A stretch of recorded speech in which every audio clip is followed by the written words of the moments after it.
ආයුබෝවන් තෙරුවන් සරණයි බෞද්ධ ශිෂ්ටාචාරය 13 ශ්‍රේණිය උසස් පෙළ 6 වෙනි පාඩමේ 3 වෙනි කොටස විදිහට අපි සාකච්ඡා කරනවා පිරිහීමේ දොරටු. පරාභව සූත්‍රයේ ආශ්‍රයෙන් පිරිහීමේ දොරටු අපි ඉගෙන ගන්නට ඕන උසස් පෙළ බෞද්ධ ශිෂ්ටාචාරයේ විෂයේදී. ඉතින් අපි බලමු පරාභව සූත්‍රයේ ඉගැන්වෙන ඉගැන්වීම්. සූත්‍ර පිටකය කුද්දක නිකාය සුත්ත නිපාත. සූත්‍ර පිටකයේ කුද්දක නිකායේ සුත්ත නිපාතය කියන කොටසේ තමයි පරාභව සූත්‍රයේ අන්තර්ගත වෙන්නේ.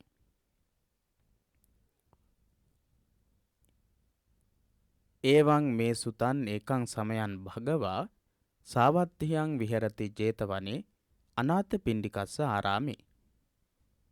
මා විසින් මෙසේ අසන ලදී. පළවෙනි ධර්ම සංගායනාව අවස්ථාවේදී ආනන්ද හාමුදුරන් වහන්සේ තමයි මේ කොටස ප්‍රකාශ කරන්නේ.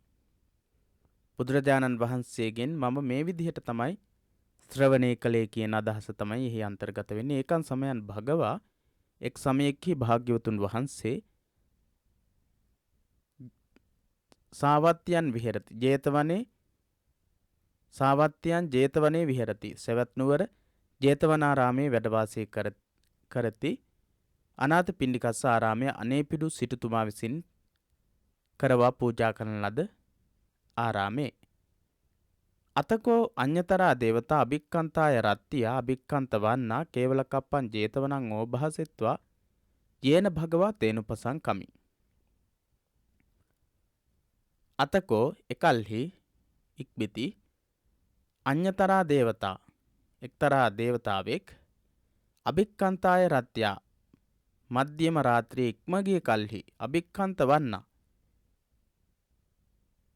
මනස්කාන්ත වූ වර්ණ ඇති කේවලක වර්ණයෙන් කේවලකප්පං 제තවනස් හාත්පස සම්පූර්ණම 제තවනාරාමේ අවට සම්පූර්ණම ඕභාසෙත්වා බබුලුවා යේන භගවා භාග්‍යවතුන් වහන්සේ යම් තැනකද තේන උපසංකමි එළඹියේය. උපසංකමිත්වා භගවන්තං අභිවාදෙත්වා එකමන්තං අට්ඨහසි. එළඹ පැමිණිලා භගවන්තං අභිවාදෙත්වා භාග්‍යවතුන් වහන්සේට වන්දනා කරලා ඒකමන්තං එකත් පසක අට්ඨහසි සිටියේය. ඒකමන්තං ඨිතාකෝ සා දේවතා එකත් පසක සිටියා වූ දේවතාවා භගවන්තං භාග්‍යවතුන් වහන්සේට ගාථාය අජ්ජභාසී ගාථාවකින් මෙසේ කීවේය. එක් සමයක භාග්‍යවතුන් වහන්සේ සවැත් නුවර 제තවන නම් වූ අනේපිණු සිටුතුමාගේ ආරාමයේ වැඩවසන සේක්. මේ අතර දිනක් එක්තරා දෙවියෙක් රාත්‍රියේ ප්‍රථම යාමයේ ඉක්ම ගිය කල්හි විශිෂ්ට ශරීර වර්ණයෙන් මුළු 제තවනයේම ඒකාලෝක කරගෙන භාග්‍යවතුන් වහන්සේ වෙත එළඹුණේය. එළඹ බුදුරදුන් වැඳ එකත් පස්ව සිට ගාථාවකින් මෙසේ සැලකලේය. පරාභවං තං පුරිසං මයං පුච්චාම ගෝතමං භගවන්තං පුට්ඨුමාගම්ම කිං පරාභවතෝ මුකං.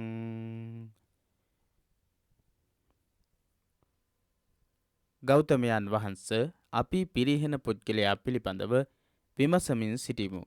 ඒ පිළිබඳව භාග්‍යවතුන් වහන්සේගෙන් පිළිවිසීමට පැමිණියෙමු. ස්වාමීනි, පිරිහෙන්නාගේ පිරිහීමට දොරටු කවරේද? ගෞතමයන් වහන්ස මයන් පුච්චාම අප විසින් විචාරන්නෙමු. පරාභවන්තං පුරිසං පුරුෂයා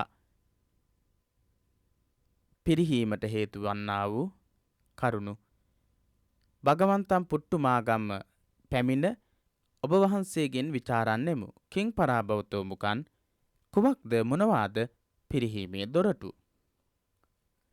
සුවිජානෝ භවං හෝති සුවිජානෝ පරාභවෝ ධම්මකාමෝ භවං හෝති ධම්මදෙස්සී පරාභවෝ. දියුණු වන්නා පහසුවෙන් දත හැකිය. සුවිජානෝ භවං හෝති සුවිජානෝ භවං හෝති දියුණු වෙන කෙනා සුවිජානෝ මනාව දැනගත හැකිය. සුවිජානෝ පරාභවෝ පිරිහීමට පත්වෙන කෙනා සුවිජානෝ විජානති කියන්නේ දැනගන්නවා කියන එක. සුවිජානෝ කියන්නේ මනාව දැනගත හැකිය. ධම්මකාමෝ ධර්මයට කැමති තැනැත්තා භවං හෝති දියුණු වන්නේය. ධම්ම දෙස්සී පරාභවෝ ධර්මයට දේශ කරන්න පිරිහෙන්නේය. ඉති හේතං විජානාම පඨමෝසෝ පරාභවෝ ဒုတိယං භගවා බ්‍රූහි කිං පරාභවතෝ මුකං. ඉති හේතං විජානාම ඒ ආකාරයෙන් අපි දැනගතිමු. පඨමෝසෝ පරාභවෝ ඒ පළවෙනි පිරිහීමේ දොරටුව. ဒုတိယං භගවා බ්‍රූහි භාග්‍යවතුන් වහන්සේ දෙවැනි පිරිහීමේ දොරටුව දේශනා කරන සේක්වා. කිං පරාභවතෝ මුකං කුමක්ද පිරිහීමේ දොරටුව? අසන්තස්ස පියා හොන්ති සන්තේන කුරුතේ පියං අසතං ධම්මං රෝචේති තං පරාභවතෝ මුඛං. හේ අසත්පුරුෂයන් ප්‍රිය කරයි. අසන්තස්ස පියා හොන්ති හෙතම ඔහු පිරිහෙන කෙනා අසන්තස්ස පියා හොන්ති අසත්පුරුෂයන් ප්‍රිය කරයි. සන්තේන කුරුතේ පියන් බුද්ධාදී සත්පුරුෂයන් ප්‍රිය නොකරයි. සන්තේ න කුරුතේ ප්‍රිය නොකරයි. පියං න කුරුතේ ප්‍රිය නොකරයි. අසතං ධම්මං රෝචේති අසත්පුරුෂ වූ ධර්මය අසත්පුරුෂයන්ගේ ධර්මය ප්‍රිය කරයි. තං පරාභවතෝ මුකං එය පිරිහීමේ දොරටුවකි. ඉති හේතං විජානාම ဒုတိယ සෝ පරාභවෝ තතියං භගවා බ්‍රූහි කිං පරාභවතෝ මුකං. ඉති හේතං මෙසේ අපි ඒ දෙවන පිරිහීමේ කාරණයද දැනගනිමු. භාග්‍යවතුන් වහන්ස භගවා තතියං බ්‍රූහි භාග්‍යවතුන් වහන්සේ තුන්වන කාරණය දේශනා කරන සේක්වා. කිං පරාභවතෝ මුකං කුමක්ද පිරිහීමේ දොරටුව? නින්දාසීලී සභාසීලී අනුට්ඨාතාචයෝ නරෝ අලසෝ කෝධ පඤ්ඤානෝ තං පරාභවතෝ මුඛං. යම් මිනිසෙක් යෝ නරෝ යම් මිනිසෙක් නිද්දාසීලී සභාසීලී නිදන සුළු වෙයිද පිරිස් මැද ගැවසෙන සුළු වෙයිද. සභාසීලී කියන්නේ පිරිස් මැද ගැවසෙන සුළු වෙයිද. අනුට්ඨාතාච උත්සාහයෙන් තොර වෙයිද. අලස වෙයිද අලස වෙයිද කිපෙන්න එකයි ප්‍රකට වෙයිද. කෝධ පඤ්ඤානෝ ක්‍රෝධය කිපන ගතිය ප්‍රකට කරන්නේද. තං පරාභවතෝ මුකං එය පිරිහීමේ දොරටුවකි. ඉති හේතං විජානාම තතියෝ සෝ පරාභවෝ චතුත්ථං භගවා බ්‍රූහි කිං පරාභවතෝ මුඛං. එලෙස අපි තුන්වෙනි ඒ පිරිහීමේ දොරටුව දැනගතිමු. චතුත්ථං භගවා බ්‍රූහි කිං පරාභවතෝ මුඛං භාග්‍යවතුන් වහන්ස කුමක්ද සිව්වන පිරිහීමේ දොරටුව?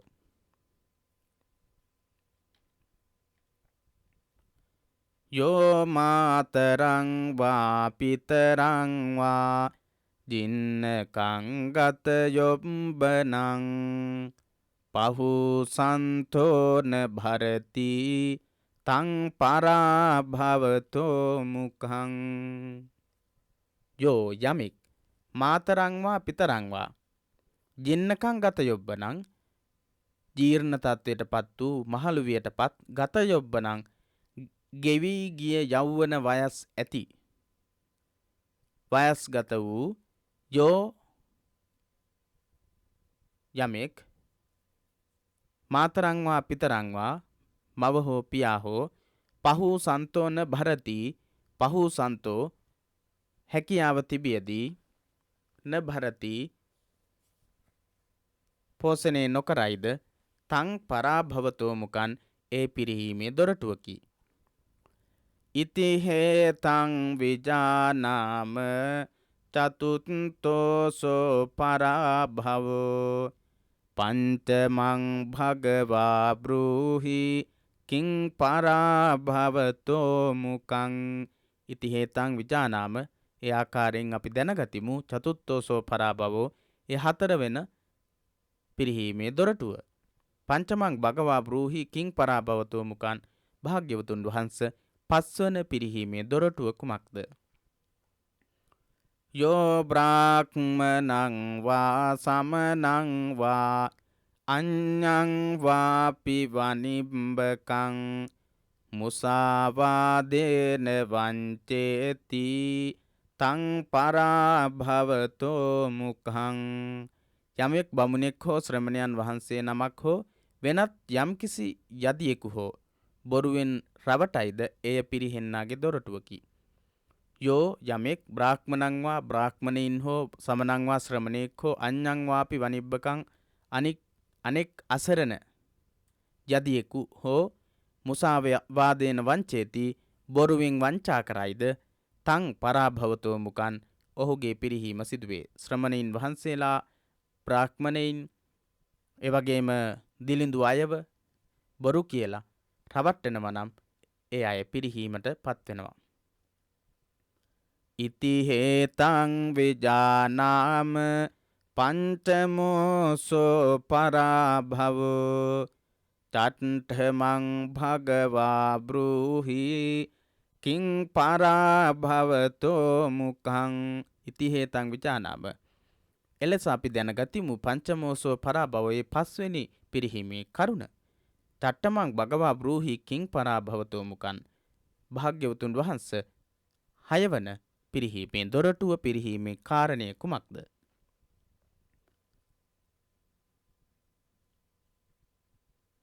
පහූත විත්තෝ පුරිසෝ සහිරඤ්ඤෝ සබෝජනෝ ඒකෝ බුඤ්ජති සාදුනි තං පරාභවතෝ මුඛං. බොහෝ රන්රුවන් ඇති රස මුසු බොජුන් නැති පහූත විත්තෝ බොහෝ මිලමුදල් ඇති සම්පත් ඇති පුරුෂෝ පුරුෂයෙක් සහිරඤ්ඤෝ සභෝජනෝ රස මුසු බොජුන් නැති මහා ධනවත් පුරුෂයෙක් ඒකෝ බුඤ්ජති සාධූනි තමා පමණක් තනිව මිහිරි බොජුන් වළඳයිද තමා පමණක් ඒ මිහිරි බොජුන් ඒකෝ බුඤ්ජති සාධූනි තනිව අනුභව කරයිද තං පරාභවතෝ මුකන් පිරිහීමේ දොරටුව. පහූත විත්තෝ පුරිසෝ සහිරඤ්ඤෝ සබෝජනෝ බොහෝ රස මසවලු සහිත වූ ආහාරයක් යම්කිසි කෙනෙක් තනිවම අනුභව කරන්නේද හෙතම පිරිහීමට පත්වේ. ඉති හේතං විජානාම චට්ඨමෝසෝ පරාභවෝ සත්තමං භගවා බ්‍රූහි කිං පරාභවතෝ මුඛං. භාග්‍යවතුන් වහන්ස ඒ ආකාරයෙන් අපි හයවෙනි පිරිහීමේ කාරණය දැනගතිමු. හත්වෙනි පිරිහීමේ කාරණය කුමක්ද? ජාති තද්දෝ ධනත්තද්දෝ ගොත්තත්තද්දෝ චයෝ නරෝ සංඥාතින් අතිමඤ්ඤේති තං පරාභවතෝ මුඛං.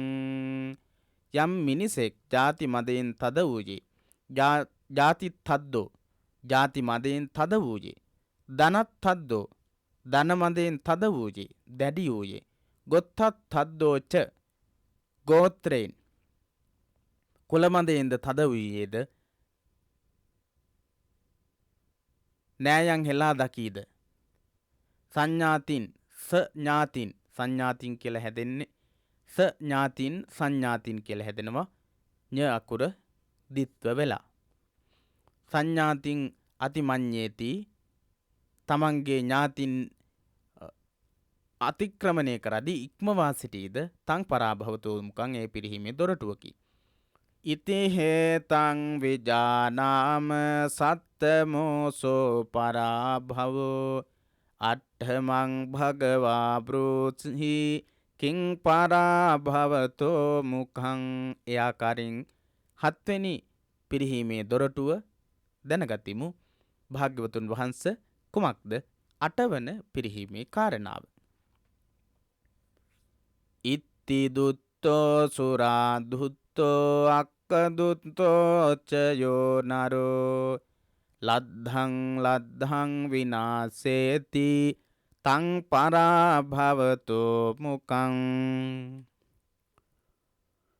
ඉත්ති දුත්තෝ සුරා දුත්තෝ යම් මිනිසෙක් ස්ත්‍රීන්ට ලොල් වූයේ අක්කදුත්තෝච. ඉත්ති දුත්තෝ සුරා දුත්තෝ සුරාවට ලොල් වූයේ අක්කදුත්තෝ සූදුවට ලොල් වූයේ යෝ නරෝ. ඉත්ති දුත්තෝ සුරා දුත්තෝ අක්කදුත්තෝ යම් මිනිසෙක් ස්ත්‍රීන්ට ලොල් වූයේ සුරාවට ලොල් වූයේ සූදුවට ලොල් වූයේ ලද්ධං විනාසේති ලබන දේ විනාශ කරගනි. තං පරාභවතෝ මුකං එය පිරිහීමේ දොරටුවකි.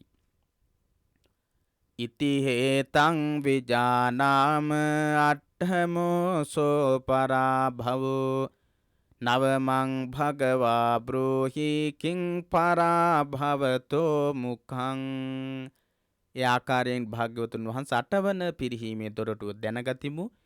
භාග්‍යවතුන් වහන්සේ කුමක්ද නවවන පිරිහීමේ කාරණාව? සේහි දාරේහි සන්තුට්ඨෝ වේසියාසු පදිස්සති දිස්සති පරදාරේසු තං පරාභවතෝ මුඛං. යමෙක් සේහි දාරේහි සන්තුට්ඨෝ යමෙක් සිය අඹදරුවන්ගෙන් සතුටු නොවි සේහි දාරේහි සන්තුට්ඨෝ වේසියාසු පදිස්සති වෙසඟනං වෙත යයිද වේසියාසු පදිස්සති වෙසඟනං කරා ගමන් කරයිද දිස්සති පරදාරේසු පර අඹුවන් වෙත යයිද නැතහොත් පර අඹුවන් වෙත යයිද වෙසඟනං වෙත යයිද නැතහොත් පර අඹුවන් වෙත යයිද. වෙසඟනං කියලා කිව්වේ වේසියාසු පදිස්සති කියන්නේ වෛශ්‍යාවන් මුදලට තමන්ගේ ශරීරයේ අලෙවි කරන අය. පර අඹුවන් කියන්නේ අනිත් අයට අයිති අඹුවන් වෙත යන්නේක. දිස්සති පරදාරේසු පරදාර කියලා කියන්නේ අනිකුත් ස්වාමිවරුන්ගේ කාන්තාවන් සමීපයට යෑම. තං පරාභවතෝ මුකං ඒ පිරිහීමට කාරණාවකි පිරිහීමේ දොරටුවකි. ඉති හේතං විජානාම නවමෝසෝ පරාභවෝ දසමං භගවා බ්‍රූහි කිං පරාභවතෝ මුඛං. ඒ ආකාරයෙන් නවවෙනි පිරිහීමේ ඒ කාරණාව දැනගතිමු. භාග්‍යවතුන් වහන්සේ කුමක්ද දහවන පිරිහීමේ කාරණාව? අතීත යොබ්බනෝ පෝසෝ ආනේති තිම්බරුත්හනින් තස්සා ඉස්සාන සුපති තං පරාභවතෝ මුඛං. යොවුන් විය ඉක්ම ගිය පුරුෂයෙක් අතීත යොබ්බනෝ පෝසෝ. පෝසෝ කියලා කියන්නේ පුරුෂයෙක් කියන එක. අතීත යොබ්බනෝ අතීත කියලා කියන්නේ ඉක්ම ගිය කියන එක. යෞවනයේ ඉක්මවා ගිය පුරුෂයෙක් ආනේති තිම්බරුත්තනින් ආනේති තිම්බරුත්තනින් තිඹිරි පල බඳු පියයුරු ඇති තරුණ යුවතියක්.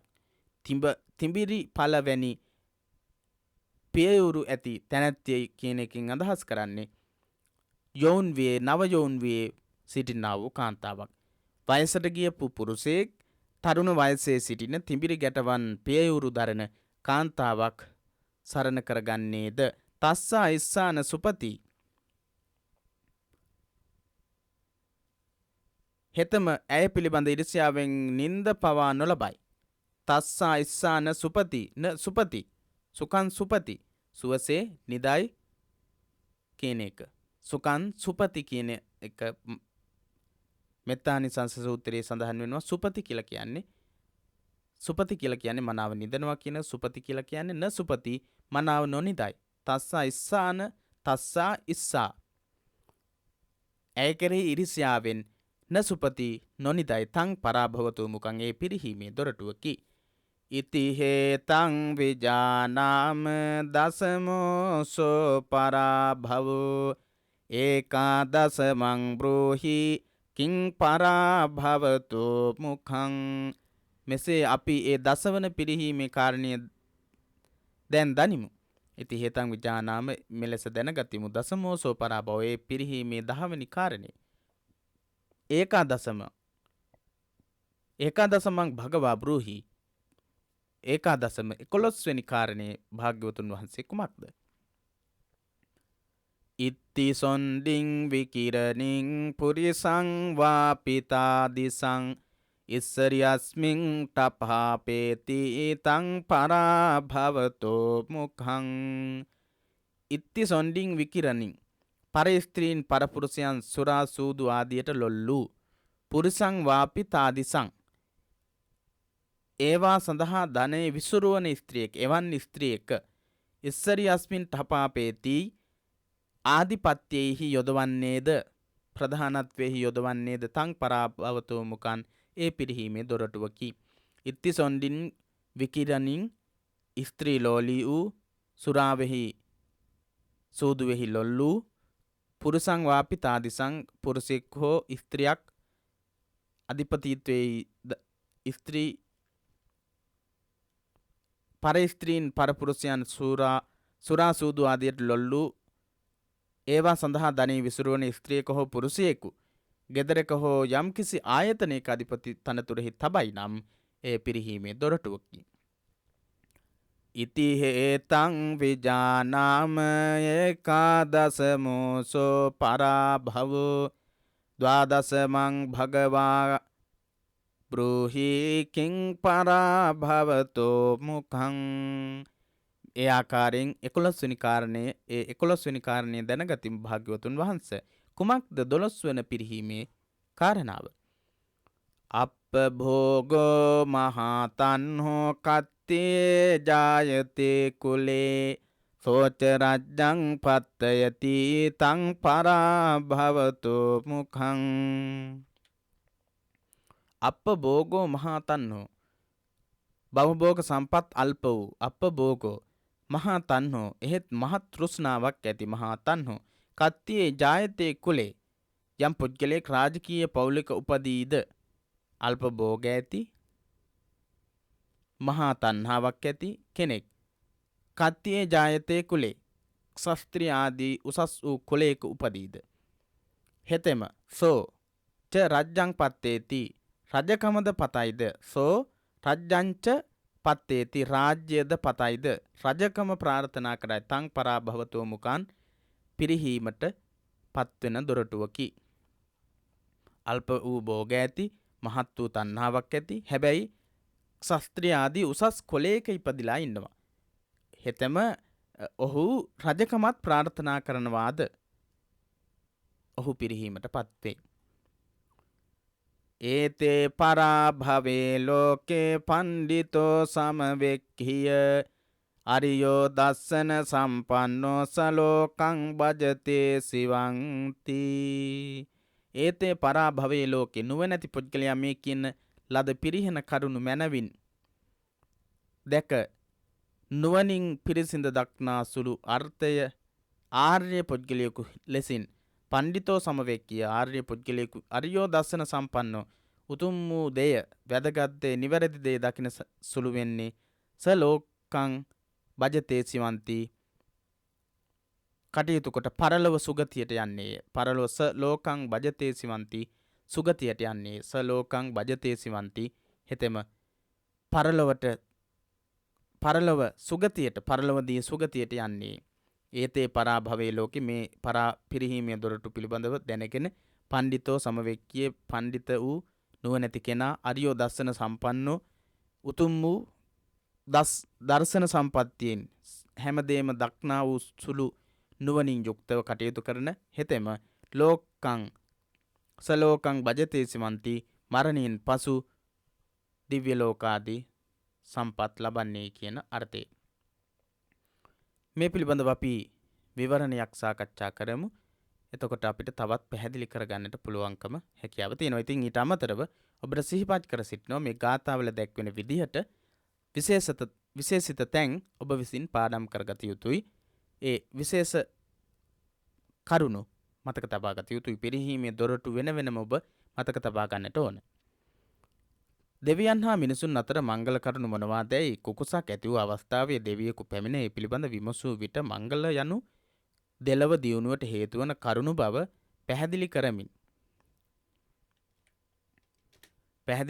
මංගල සූත්‍රයේ වදාරන ලදී. බුදුරජාණන් වහන්සේ මංගල සූත්‍ර දේශනාව දේශනා කළේ මංගල කරුණු මොනවද කියලා දෙවියන් අතර සැකයක් ඇති මිනිසුන් අතරත් දෙවියන් අතර සැකයක් ඇති වෙච්ච වෙලාවේදී මොනවද බහූ දේවා මනුස්සාච මංගලානි අචින්තයුන් ආකංකමානා සොත්තානම් බ්‍රූහි මංගල මුත්තමන් ඒ විදිහට දෙවියන් මිනිසුන් අතර මංගල කාරණා යන මොනවාදැයි ගැටලුවක් මතුව තිබේ, සැකයක් මතුව තිබේ. බුදුරජාණන් වහන්සේට පිළිතුරු ලබා දෙන්නට කියලා ඉල්ලීමක් කරපු වෙලාවේදී තමයි බුදුරජාණන් වහන්සේ විසින් මංගල කරුණු දේශනා කළේ. ඉතින් ඉන්න අනතුරුව දෙවියන් අතර නැවත කුකුසක් ඇතිවේ. ඊට පස්සේ තවත් සැකයක් ඇති වුණා දෙවියන් අතර.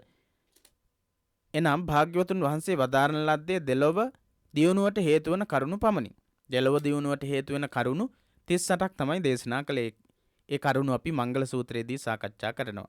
ඉතින් පිරිහීමට හේතු වෙන කරුණු මොනවාදයි අසා දැනගත යුතුය කියයි. මොනවද මේ දියුණුවට හේතු වෙන කරුණු බුදුරජාණන් වහන්සේ දේශනා කළා? මෙලොවත් පරලොවත් දියුණුවට හේතු වෙන කරුණු 38ක්. ඉතින් මොනවද පිරිහීමට හේතු වෙන කරුණු? දියුණුවට හේතු වෙන කරුණු තියෙනවා නම් පිරිහෙන්නත් කරුණු තියෙන්නට ඕනේ. ඒ නිසා ඒවා දැනගන්නට ඕනේ කියලා. ඒ අනුව සක්දෙව් රජ විසින් ඒ ගැන විමසීමට එක්තරා දෙව් පුතෙකු බුදුරදුන් වෙත එවන ලදී. එක්තරා දිව්‍ය පුත්‍රයෙක්ව බුදුරජාණන් වහන්සේ වෙතට එව්වා. පරාභව සූත්‍රයෙන් දැක්වෙන්නේ ඔහු ඒ පිරිහීමේ දොරටු විමසූ ආකාරයත් බුදුරදුන් ඊට පිළිතුරු දුන්න ආකාරයත්ය. බුදුරජාණන් වහන්සේගෙන් ඒ දේවතාව ඇවිල්ලා ප්‍රශ්න නගන ආකාරය සහ බුදුරජාණන් වහන්සේ පිරිහීමේ දොරටු දේශනා කරන ආකාරය තමයි අපි මුලින් ඉගෙන ගත්තේ පරාභව සූත්‍රය ආශ්‍රය කරගෙන. පළවෙනි එක දහමට රුචි අරුචි බව. මෙහි ධර්මයේ යනු දස අකුසලයෙන් වෙන්වීම හෙවත් දස කුසලයයි. දස අකුසලයෙන් වෙන්වීම හෙවත් දස කුසලයට තමයි මෙතනදී දහමට රුචි අරුචි බව කියන එකකින් අදහස් කරලා තියෙන්නේ. ධම්මකාමෝ භවං හෝති ධම්ම දෙස්සී පරාභවෝ කියලා කිව්වේ. ලොව බොහෝ දෙනෙක් ප්‍රාණඝාත ආදී දස අකුසලයට ස්වභාවයෙන්ම නැමැති. ප්‍රාණඝාත ආදී අකුසල කර්ම වලට ස්වභාවයෙන්ම හැරෙනවා. ඒවායෙන් වෙන්වීමට නැතහොත් දස කුසලයට කැමති නැත. දස අකුසල වලට තමයි ගොඩක් දෙනෙක් ස්වභාවයෙන්ම කැමති. ඒ නිසා දස කුසලයට කැමති නැහැ. දස අකුසලයට තමයි කැමති. එය තමාට අහිතකර වුවත් ඔවුන් කැමති වන්නේ අකුසලයටමයි. තමාට අකුසලය අහිත කරයි. ඒ වුණාට බොහෝ දෙනෙක් යොමු වෙන්නේම අකුසලයට. මේ බව ධම්මපදයේ එන සුකරාණී අසාධූනී ආදී ගාථාවෙන් මනාව පැහැදිලි කර දෙයි. සුකරාණී අසාධූනී කියන ගාථාවෙනුත් මේ බව ප්‍රකාශ කරනවා. සුකරාණී අසාධූනී අයහපත් දේවල් කරන්න පහසුයි කියන කාරණේ. යහපත් දේවල් කරන්න අපහසුයි.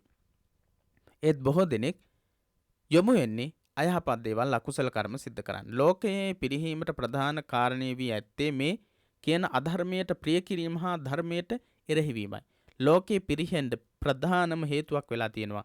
ස්වභාවයෙන්ම මිනිස්සු කැමති ධර්මයට නෙවෙයි කැමති වැඩිපුර අධර්මයට. ඒ නිසා තමයි පිරිහීමට හේතුවක් වෙන්නේ. අසත්පුරුෂයන් ප්‍රිය කිරීම. මෙහි අසත්පුරුෂයන් යයි කියන්නේ කර්මය හා කර්ම විපාක විශ්වාස නොකරන, වැරදි දෘෂ්ටි දරන, වැරදි මත උගන්වන පුද්ගලයන් තමයි අසත්පුරුෂයන්. අසත්පුරුෂයෝ ඇසුර කැමති වෙනවා. සත්පුරුෂයෝ කැමති වෙන්නේ නැහැ. සත්පුරුෂ ධර්මය කැමති වෙන්නෙත් නැහැ කියලා තමයි අපි දෙවනි ගාථාවේදී ඉගෙන ගත්තේ. අප අතර ජීවත් වෙන බොහෝ දෙනෙක් බුදුන් දහම් සඟුන් හෝ කුසල් අකුසල් ගරු නොකරන අයයි. කුසල් අකුසල් බුද්ධ ධම්ම සංඝ කියන තුනුරුවන් සලකන්නේ නැති, තුනුරුවන්ගේ ගුණ විශ්වාස කරන්නේ නැති, තුනුරුවන් ගුණ කෙරෙහි ගෞරව දක්වන්නේ නැති අය. ඔවුහු අසත්පුරුෂයෝය. ඔවුන් දරන මත මිත්‍යා දෘෂ්ටිකයි. ඔවුන් කතා කරන්නේ වැරදි අදහස්. වැරදි අදහස් තමයි කතා කරන්නේ. ඒ අසත් ධර්මයයි. වැරදි දේවල්. කාට හරි අහිත කරන දේවල්. ඒවට කියනවා අසත් ධර්මය කියලා. ඒ බඳු අසත්පුරුෂයන් ඇසුරු කිරීමත් ඔවුන්ගේ වැරදි අදහස් උදහස් වලට කැමති වීමත් කෙනෙකුගේ පිරිහීමට හේතුවක් වෙනවා. තුන්වෙනි කාරණය නිකරුණේ ගෙවන අලස ජීවිතයේ මෙම ගාථාවේදී පිරිහීමට අදාළ කාරණා 5ක් දැක්වේ. එනම් නිතර නිදන සුළු ගතිය, පිරිස් මැද ඕපදූප කතාවෙන් ගත කිරීම, උත්සාහයක් නැතිකම සහ අලසකමත් කෝපවන ගතියත්, උත්සාහයක් නැතිකම එකක්, ඊළඟට අලසකම තව එකක්, නිද්දාශීලී සභාශීලී අනුට්ඨාතාචයෝ නරෝ අලසෝ කෝද පඤ්ඤානෝ තං පරාභවතෝ මුකං කියලා දැක්ුවේ කෝපවන ගතිය කියන මේවා තමයි පිරිහීමට කාරණා. නිද්දාශීලී සභාශීලී අනුට්ඨාතාචයෝ නරෝ අලසෝ කෝද පඤ්ඤානෝ තං පරාභවතෝ මුකං කියලා අපි කතා කළා. ඒ ගාථාවේදී පිරිහීමේ කාරණාවන් 5ක් දැක්වෙනවා. මෙහි කියවෙන කරුණු 4ක්ම අලසයාගේ ලක්ෂණයි. කරුණු 4ක්ම අලසයාගේ ලක්ෂණ. නිද්දාශීලී උත්සාහයක් නැතිකම, අලසකම, පිරිස් මැද ඕපදූප කතාවෙන් ගත කිරීම කියන දේවල් සියල්ලක්ම අලසයාගේ කම්මැලියාගේ ලක්ෂණ. තමාගේ දියුණුව පිළිබඳ කිසි උනන්දුවක් නැති හෙතම නිතර නිදන සුළුයි. නැතහොත් යහළු මිතුරන් සමග කෙලිදෙලින් ගත කරයි. එහෙම නැත්නම් මේ නිසා ඉගෙනීමෙන් ධනයෙන් පිරිහෙන ඔහු තරහ ගැනීමද ස්වභාවයකි. තරහ ගැනීමත් ස්වභාවයක්. විශේෂයෙන්ම උනන්දු කිරීමට කරන අවවාදවලදී නිතරම කෝප වේ. උනන්දු කරවන්න උත්සාහ කරවන්න කරන අවවාද අනුශාසනාවලදී කෝපයට පත් වෙලා කටයුතු කරනවා. 4වෙනි කාරණේ මව්පියන්ට නොසැලකීම. තමා බිහිකොට හදා වඩාගත් මව්පියන් මාතා යෝ මාතරංවා පිතරංවා ජින්නකං ගත යොබ්බනම් පහු සන්තෝන භරති තං පරාභවතෝ මුකං කියලා තමයි අපි ඉගෙන ගත්තේ. ඉතින් තමා බිහිකොට හදා වඩාගත් මව්පියන් තමා සමග ජීවත් කරගෙන ඔවුන් රැකබලා ගැනීම දියුණුවන දූ දරුවන්ගේ ගතියක්.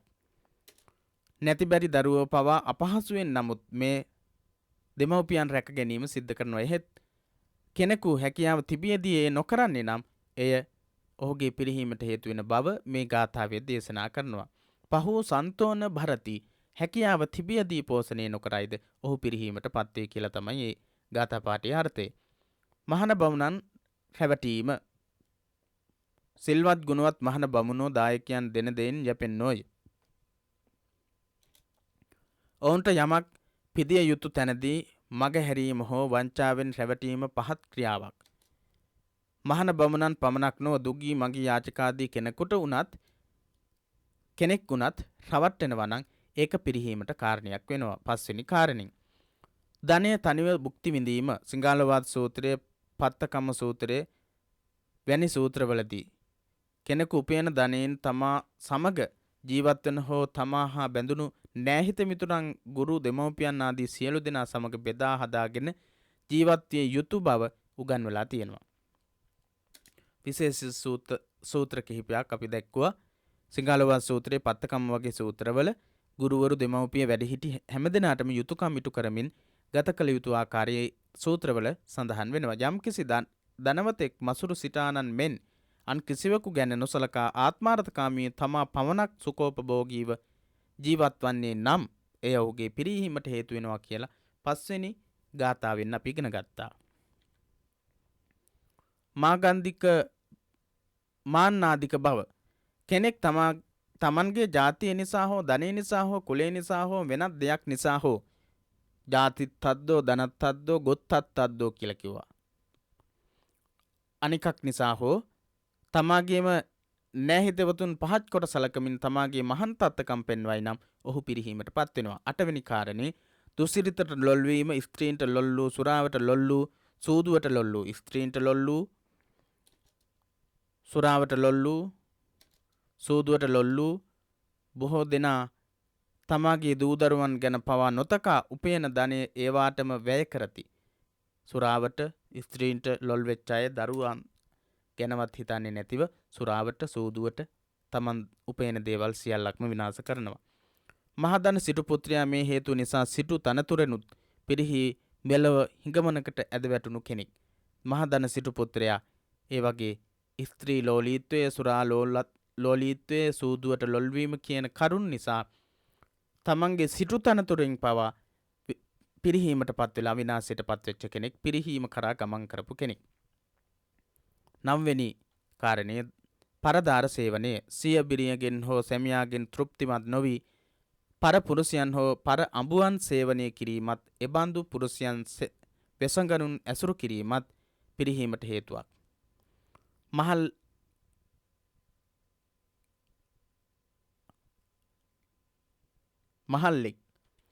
මහල්ලෙක් තරුණියෙක් ආවාහ කර ගැනීම. සත්තුබත්ත ජාතකයේ එන දුගී බමුණා. සත්තුබත්ත කියන ජාතකයේ එනවා දුගී බමුණෙක්. ඒ වගේම වෙස්සන්තර ජාතකයේ එන ජෝජක බමුණා මෙන් මහලු කෙනෙක් යෞවනියක ආවාහ කර ගැනීම මහා අවුලක්. සත්තුබත්ත ජාතකයේත් සඳහන් වෙනවා ඒ වගේ සිදුවීමක්. ඒ වගේම වෙස්සන්තර ජාතකයේත් කියන මේ ජාතක කතා දෙකේ මේ වගේ සිදුවීම් දෙකක් සඳහන් වෙනවා. ඔහු දවස ගෙවන්නේ වෙනත් තරුණියන් ඇය කෙරෙහි ඇල්ම බැල්ම හෙලාය යන ඉරිසියාවෙනි. වෙනත් තරුණයන් ඒ කාන්තාව දිහා බලයි කියන ඉරිසියාවෙන් තමයි හැම නිතරම පසු වෙන්නේ. ඒ නිසා තස්සා ඉස්සාන සුපති ඉරිසියාවෙන් ඉන්නව රැයට නිදාගන්නේවත් නැහැ. ඒ නිසා ඔහුට හරි හැටි නින්දක්වත් නැත. වයසින් පිරිහෙන ඔහුට මේ තවත් පිරිහීමකට කරුණකි. වයසින් පිරිහිලා ඉන්නවා තවත් පිරිහීමට කාරණයක් වෙනවා. ඒ විදිහේ තරුණියක් තිඹිරි කැටවන් තරුණියක් විවාහ කර ගැනීම. නාස්තිකාරයෙකු අධිපති කිරීම. නිවසක හෝ ආයතනයක හෝ අධිපති වන ස්ත්‍රිය හෝ පුරුෂයා සුරාව, සූදුව, ස්ත්‍රී පුරුෂ ඇසුර, රස මසවුලු ආහාරයට කෑදරකම ආදී නාස්තිකාර වැඩවලින් ධන සම්පත් නසන්නෙක් නම් එය ඔහුගේ හෝ ඇයගේත් එම ආයතනයේත් පිරිහීමට හේතුවක් වෙනවා. ධනේ නැත්තෙක් රජකම් පැතීම. පෙර රජකම් කළේක් ශස්ත්‍රියෝය. ඉස්සර කාලේ රජකම් කළේක් ශස්ත්‍රීය වංශික අය. රජකම් කිරීමට තමා සෑහෙන ධනයක් තිබිය යුතුය. තමාට සෑහෙන ධනයක් තියෙන්න ඕන රජකමක් කරන්නට නම්. අපභෝගෝ මහාතන්හෝ ගාථාවේ සඳහන් වෙන්නේ. එසේ ධනය නැති එක් රජපෞලක උපන්නත් පාලනයට අත නොගැසිය යුතුය. පාලනයට අත ගැහුවොත් ඒක විනාශයට කාරණයක්. ඒ පිරිහීමට කරුණක් වන හේයින් අද තත්ත්වය ඊට වඩා වෙනස්ය. අද තත්ත්වය ඊට වඩා වෙනස්. අද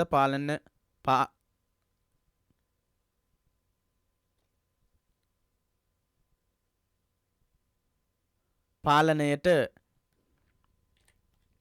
අතගසන බොහෝ දෙනෙක් තැන්පත් ධනයක් ඇති අය නොවෙති. පාලන කටයුතු වලට අත ගහන්නේ තැන්පත් ධනයක් තියෙන ඒ වගේ ධනවත් අය නෙවෙයි. ඔවුන් බොහෝ දෙනෙක් දේශපාලනයේ තෝරාගන්නේ ධනෙ ඉපයීමේ මාර්ගයක් විදිහට. අද රාජ්‍ය පාලනය පිරිහි ඇත්තේ මේ නරක ගතිය නිසා බව අපි හැමදෙනාම හොඳින් දන්නවා. ඒ මුළු රටේම පිරිහීමට කාරණයක් බවට පත් වෙලා තියෙනවා. මේවා පිරිහීමේ කාරණා බව දැනගත් නුවණැත්තා මෙලවත් දියුණු වී පරලොවත් සුගතියට යන්නේ. මේවා දැනගෙන නිවැරදි දේ යෙදෙන කෙනා මෙලොවත් දියුණු වෙනවා, පරලොවත් දියුණු වෙනවා. ඉතින් මේ කරුණු පිරිහීමට හේතු වෙන කරුණු හැටියට අපිට මේ විදිහට සාකච්ඡා කරන්නට පුළුවන්කම තියෙනවා. ඉතින් ඔබට මේ පාඩම් නැවත නරඹන්නට සිදු වේවි කරුණු මතක තබා ගන්නට නම්. ඒ වගේම විශේෂ ගාථා ධර්ම ඔබ පාඩම් කරගත යුතුයි. විශේෂයෙන්ම ඔබට මුලින් සඳහන් වෙන ගාථාව සහ දෙවෙනියට සඳහන් වෙන ගාථාව වශයෙන් මතක තිබුණොත් වඩා හොඳයි. එහෙම නැත්නම් අඩුම තරමින් මේ විදිහට බුදුරජාණන් වහන්සේ පිරිහීමේ දොරටු දේශනා කරන ඒ ගාථාවන් හෝ මතක තබා ගැනීම ඔබට විභාගයේදී ගොඩක් ප්‍රයෝජනවත් වේවි. පරාභව සූත්‍රයේ අන්තර්ගත වෙන කරුණු පිළිබඳව විචාර ප්‍රශ්න සහ බහුවර්ණ ප්‍රශ්න නිර්මාණය වෙනවා. ඉතින් ඒ නිසා දැනුම ආකල්ප කුසලතා පිරික්සා බැලීම වෙනුවෙන් නිර්මාණය වෙන ඕනෑම ප්‍රශ්නයකට පිළිතුරු සැපයීමට අවශ්‍ය කරන දැනුම වර්ධනය කරගන්නට කියලා ඔබට සිහිපත් කරමින් මේ පාඩමෙන් සමුගන්නවා. ඊළඟ කොටසේදී අපි සාකච්ඡා කරන්නට බලාපොරොත්තු වෙනවා මහා මංගල සූත්‍ර දේශනාව ඇසුරින් මංගල කරුණු මොනවද කියන කාරණේ පිළිබඳව. ඒ වගේම මේ පාඩම් වලට අදාළව අපි තවත් ප්‍රශ්න පත්‍ර සාකච්ඡා කරන්නට බලාපොරොත්තු වෙනවා. එසේනම් ඔබට තෙරුවන් සරණයි.